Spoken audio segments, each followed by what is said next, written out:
Hello everyone, it's me, Sagi77. So if you recently know, I just re-uploaded my every boss fight in Super Mario Bros. Wonder video. The reason for doing so is because I was kind of upset with how the original video turned out. So I deleted the old one and replaced it with a new one, which I think is a lot better. Simply because, for some reason, I included multiple enemies in there that, for some reason, I counted as bosses, but aren't actual bosses. So, yeah. And now I'm doing the same with the ranking, because you can't have a ranking going with a video that doesn't have anything to do with it. So yeah, today we're re-ranking every boss fight in Super Mario Bros. Wonder. Like I said, I've gotten rid of some enemies that for some reason I counted as boss fights that I no longer do. So now I have a more definitive list. Before we get started, please make sure to like and subscribe. And that being said, let's go from worst to best. To this day, I still think the worst fight in this game is the second King Boo fight. To be honest, I like the King Boo fight, the first one, to be honest. It's super fun and it's interesting to see King Boo sing opera. But this one they messed it up so bad. Not only is the song slightly worse in my opinion, it's also a lot shorter and also a lot easier. In fact, it's so short that I'm cutting the segment right here because there's pretty much nothing else to say of it, except it's just a worse version than the other one. One interesting thing to note about the Robot Bowser fights is apparently they're actually called Mecha Makers. So that's a fun fact. Anyways, the second one's the worst one. What they do is they shoot out bosses and a corresponding enemy, in this case the Mecha Koopas. And to be honest, out of all the fights, this one's just the easiest. Simply because the burners above are super easy to dodge, since they're so high up and you're so low down. Not to mention that these fights are already extremely easy by themselves. This one's just simply the worst out of the three. Crap. Next up on the list, we have the third Bowser Jr. fight. Now, I actually do like the Bowser Jr. fights. They're super creative and super fun. Unfortunately, this one's creativity drags it down. Why? Well, because it's an underwater boss fight. Now, underwater controls in video games are also already known for being really bad.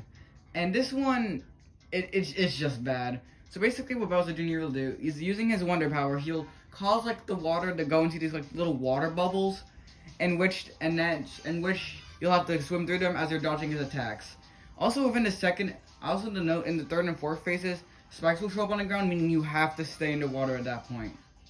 Why is this so annoying? Well, it's because this boss fight is in the desert world. And you see, there's a badge in this game. I know I go to talk about the world to the badges, but it makes sense when I'm done with it. So you see, there's a badge that makes the underwater controls a whole lot better. And that's really good.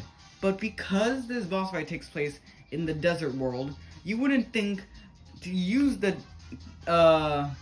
badge in this world ever. Not to mention there's also no water in this level as well, except for the boss fight. Well, yes, it does make sense story-wise what is water in here, since Bowser Jr. steals all the water from the desert world. Why would you think he would incorporate that into his boss fight? Like, why? So not only gonna deal with sluggish controls, but also Bowser's attacks in here, Bowser Jr. attacks here are just kind of lazy as well. He does like the normal shooting fireballs / like mask thing. I don't know. He just shoots his mask off his face. I don't know how he does that. But in this attack, I mean, not this attack. In this fight, he also has like a special attack like the other fight attacks. What is his attack, you say? He spawns sheeps. That's it. And because of that, that makes this easily the worst Bowser Jr. fight. Next up, we have the Mecha Maker, the first Mecha Maker fight. And to be honest, this one's just okay, I guess. Instead of burners this time, there's now like these crushers.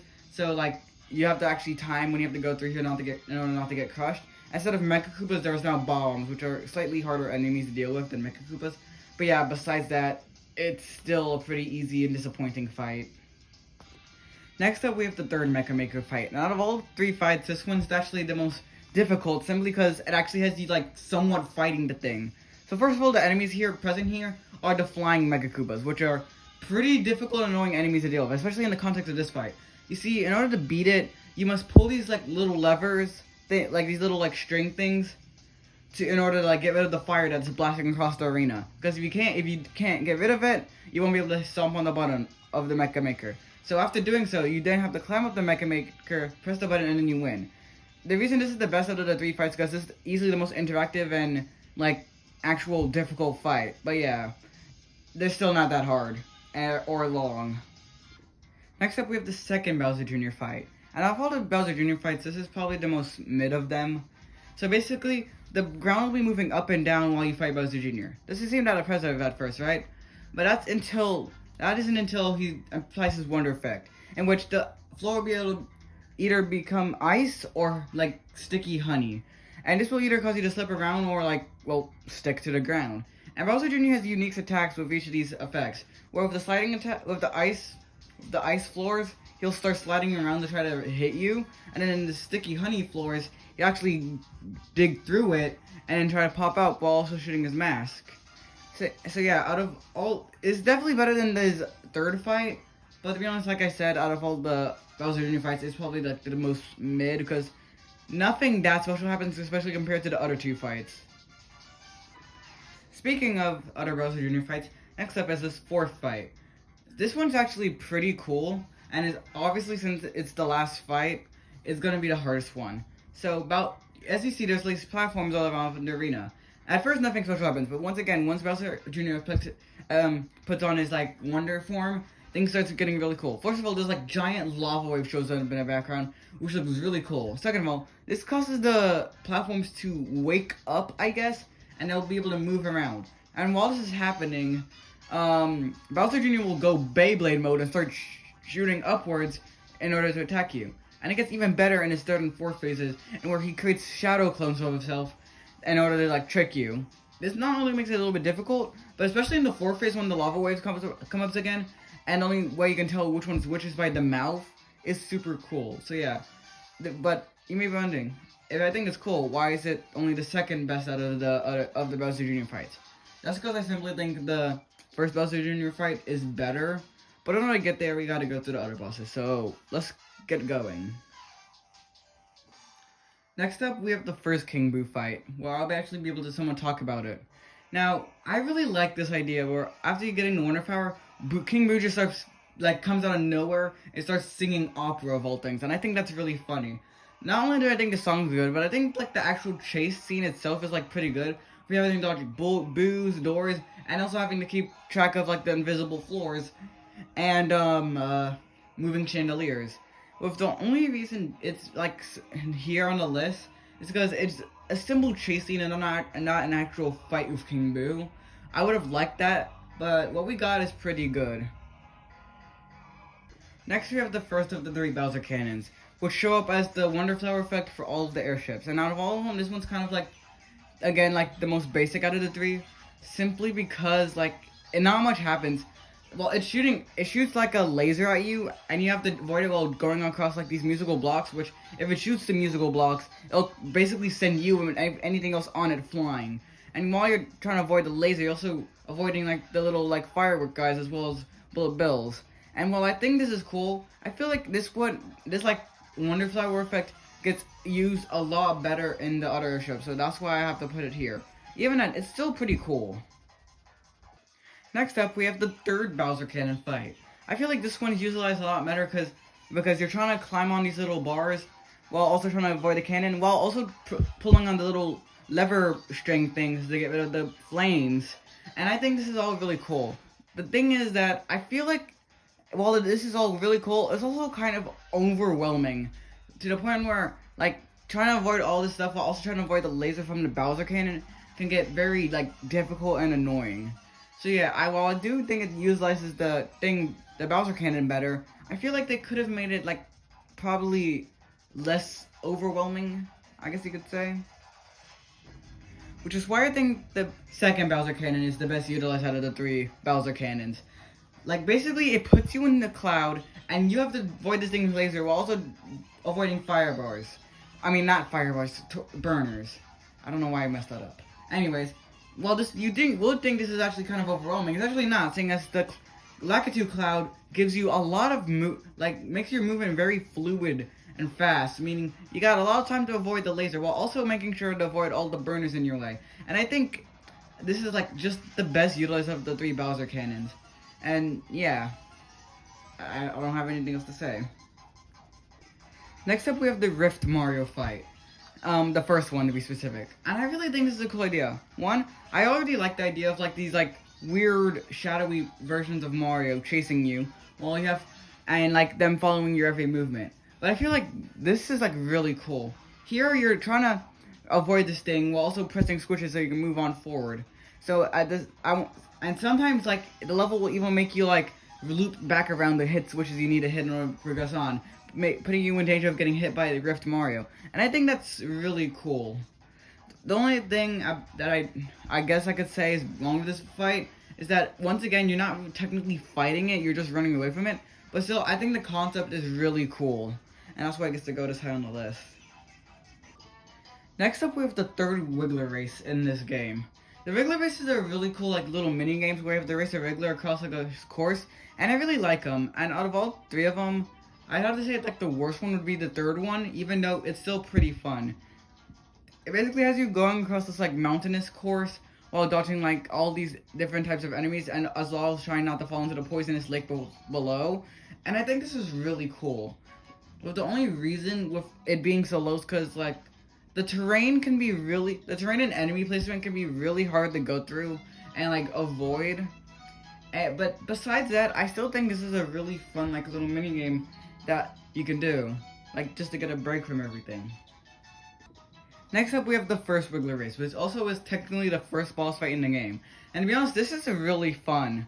Here has you going across a plane with a bunch of speed boost panels that you can use to get ahead of Wiggler.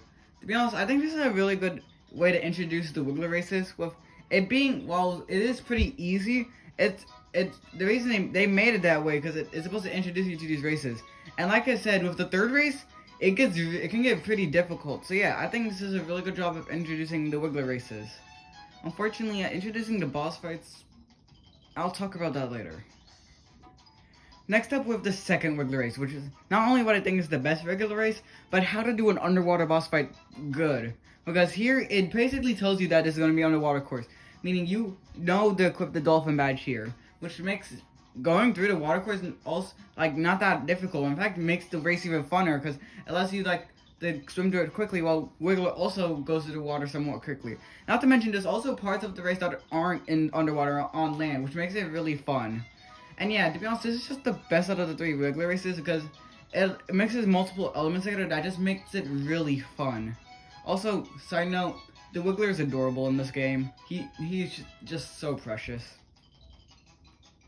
Next up, we have the second fight against Rift Mario in third place. And to be honest, I really like this version of Rift Mario better than the other one, because not only are you fighting him on his, I guess you could say technically his home turf, but also this fight is really cool. Instead of you running away from him, I mean you actually still technically are, but it's different this time. Because you're also trying to collect what I'm calling wonder tokens, that's what I'm going to call them. And while you're doing this, Rift Mario is chasing you all across the place, while you also have to avoid Rift Koopas. But here's the thing, you can actually technically fight back, because there are these POW blocks all over the area, where when you hit them, it stuns Rift Mario, allowing you some like time to like collect the wonder tokens. And I think this is a really cool way of using Rift Mario. And to be honest, it's probably one of the best ways, one of the wonder boss effects are used like throughout this entire game. Now, as for our number 2, at second place we have the first Bowser Jr. fight. And I think this is the best made Bowser Jr. fight. Not only does it introduce you to how he works, but I also think it has one of the best wonder effects like out of all the boss fights. Here, Bowser Jr. will at first make himself small and make you big. You might think this make it easier, and well, I guess it kind of does. It does. He actually does move pretty quickly when he gets out of his shell, meaning you have to kind of chase him down. And he'll even like hang from like the little bar above on the ceiling to try to drop down on you. But then it comes down to the third and fourth phases where things get really difficult, because he'll then cause himself to get larger and you shrink down, which makes avoiding his ground pounds really difficult. And I think this is just like the best way Bowser Jr. could have like been used throughout this entire game. But obviously, I think we all know who gets first place. Next up, we have the final boss. Oh, I guess not next up. Finally, in first place, we have the final boss, Castle Bowser. And obviously, this has to be the best boss in the game. This fight has 4 phases, and each one of them are really cool. In the first phase, it'll be kind of simple. He shoots fire piranha notes, and you have to time your jumps with the music to hit the button conveniently placed under Bowser's chin. In the second phase, he also not only does he grow a third hand, but he also splits the stages, making it very difficult. And here, another attack that I want to point out that hands can do is also drop down to try to crush you. And I think this is pretty cool. But also, Bowser will start to cover the button under his chin with his hands, meaning you have to destroy the hands in order to hit the button. In the fourth phase, he grows a fourth hand and splits the stage even more, making the fight even more difficult. Not to mention, he'll also start throwing spiky disco balls. And then it comes down to the final phase, where he'll cause these, like the little thing on top of his head will crack, revealing a giant button on top of his head. And you have to climb up there while trying to get rid of his hands and avoid these little puffs of smoke that he shoots out that'll knock you across the arena. I'm not joking. Those things will knock you back really far. You gotta step on the giant, and to beat the fight, you just gotta step on the giant button above. And not to mention, in between phases, he'll go into the background and shoot fire piranha notes that'll come in from the side of the arena. Because of that, I think this is the best boss fight in the game. And while this is the end of the list, it's not technically the end of the video, because I do want to talk about one thing, and that's the boss fights in this game. While I do think they had some good ideas, in execution, a lot of them were executed really badly. With most of them, with the exception of Castle Bowser, all of them are extremely short, with the longest one only being around 2 minutes long. And that's just a problem with this game in general. And while I do wish it had better fights, and it does have good fights as we saw through this list, I feel like they could have done better. But yeah, that's the end of my list. I do hope you enjoyed this remake of the other ranking list I did of this. Just know I will be deleting that video off my channel simply because, like with the boss fight video, I didn't like how it turned out. But yeah, please make sure to like and subscribe, I guess. And with that being said, goodbye.